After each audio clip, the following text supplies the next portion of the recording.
कळस होऊनी गर्वाने फुगीन तयामुळे जीवन जाईल वाया नको मज देऊ कळसाचा मान. माणसाला आजकाल कळसच आवडतो, पाया नको, त्या पायरीचा दगड नको, त्याला काहीच नको आहे. त्या माणसाला मात्र 100% जे पाहिजे ते तेच मिळवतात. पण एक अडचण सांगू का, प्रत्येकाच्या मनामध्ये एक संभ्रम आहे, एक शंका आहे. काय शंका आहे? मी एवढं देवाधर्माचं करतो, एवढं देवाला पुंजते, एवढं मी उपास वनवास करते, पुढचा आमच्या घरच्या समोरचा माणूस जुगार खेळतो, दारू पितो, बायकोला मारतो, चोऱ्या करतो, लफडी करतो, त्याचं बरं चाललंय. आणि जो रोज पूजा करतो, देवाचं नामस्मरण करतो, त्याच्या घरामध्ये एक हाय एक नाही. असं का? याचं उत्तर मी तुम्हाला देतो आज. हे असं का? जे पूजा करतात, सरळ मार्गाने चालतात, सत्याच्या मार्गाने चालतात, त्याच्याच पाठीमागे पिढा आहे. जे 12 भानगडी करतं त्याचं मत बरं चाललंय. त्याचं कारण काय? भगवान श्रीकृष्ण आणि अर्जुन एकदा रथात बसून निघाले. प्रवास करून थकले तर भगवान श्रीकृष्ण अर्जुनाला सांगितलं, म्हणजे अर्जुना, आपला प्रवास तर खूप झालेला आहे, थोडं कुठेतरी खायला मिळतं का बघूया. अर्जुनाने सल्ला दिला, देवा, आपला हा रथ सगळ्यांना माहिती आहे, हा रथ थोडासा लपून ठेवू आणि पायी पायी जाऊ, म्हणजे आपलं काम होईल. रथ लपवला, खाली उतरले आणि साध्या पोशाखामध्ये निघाले, कुठेतरी जेवण मिळेल का म्हणून. आणि पुढे गेल्यानंतर एक फरलांगभर अंतरावर तिथं मोठे पंक्ती बसवत होते, त्या घागरीनं तूप वाढत होते, घागरीनं तूप वाढत होते, पंक्तीच्या पंक्ती बसल्या होत्या. मग भगवान श्रीकृष्णाने अर्जुनाला सांगितलं, म्हणजे अर्जुना, आपल्या दोघाला भूक लागलेली आहे, आपलं गुपचूप जायचं आहे, नव्या पंक्तीमध्ये बसायचं, पोटभर जेवायचं, निघायचं. ठरलं. आणि जो पंक्ती अन्नदान करणारा मनुष्य आहे तो हातपाठीमागे बांधून म्हणतोय, इथं वाडा, इथं वाडा, इथं वाडा, असा करत होता. आणि ती दोघं जाऊन अचानक बसणार तेवढ्यात त्यांनी बघितलं, अन्नदान करणाऱ्या माणसाने बघितलं, ओ तुम्ही कोण?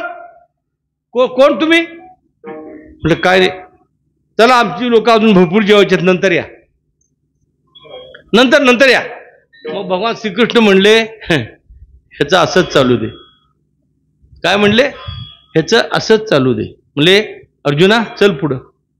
पुढे गेल्यानंतर फरलांगभर अंतरावर एक आजीबाई गायीची धार काढत होती. गायीची धार काढताना त्या आजीबाईला अर्जुनाने विचारलं, म्हणले, आजीबाई काय करता हो?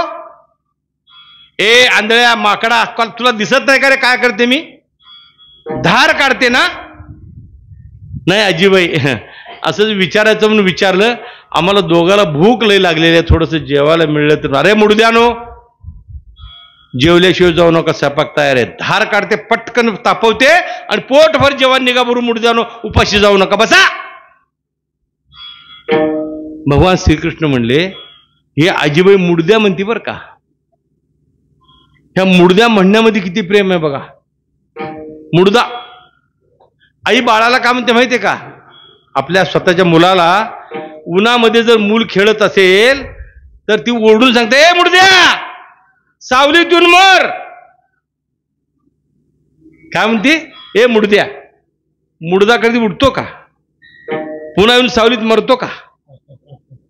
पण आई काय म्हणते, ए मुडद्या, जर सावलीतून मर. त्यात प्रेम किती आहे.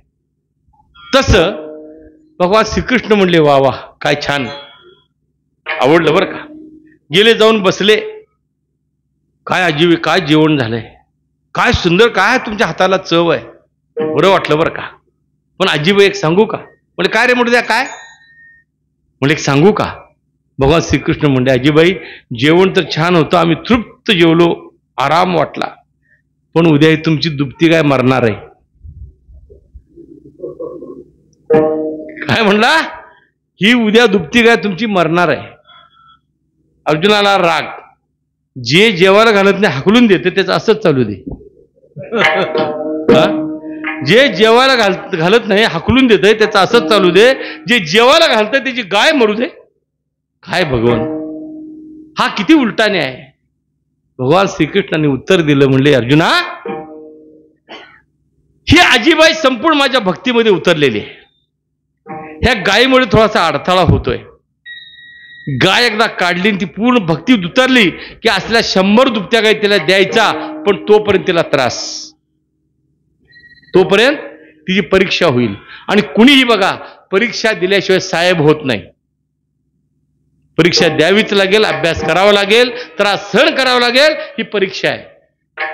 याच विषयावर माझं आणि नवनाथराव नरोडे साहेबांचा अनेक वेळा चर्चा होते. या गोष्टीवर आम्ही गाडीमध्ये प्रवास करत असताना मुद्दाम या विषयावर मी चर्चेला घेत असतो की बघा आपल्याकडे काय नसेल तर लोक अजिबात ढुंकून येत नाहीत, काय असेल तर गुळाला माशा चिटकण्यासारख्या चिटकतात. कुठं जाते समाजाचा रीत आहे.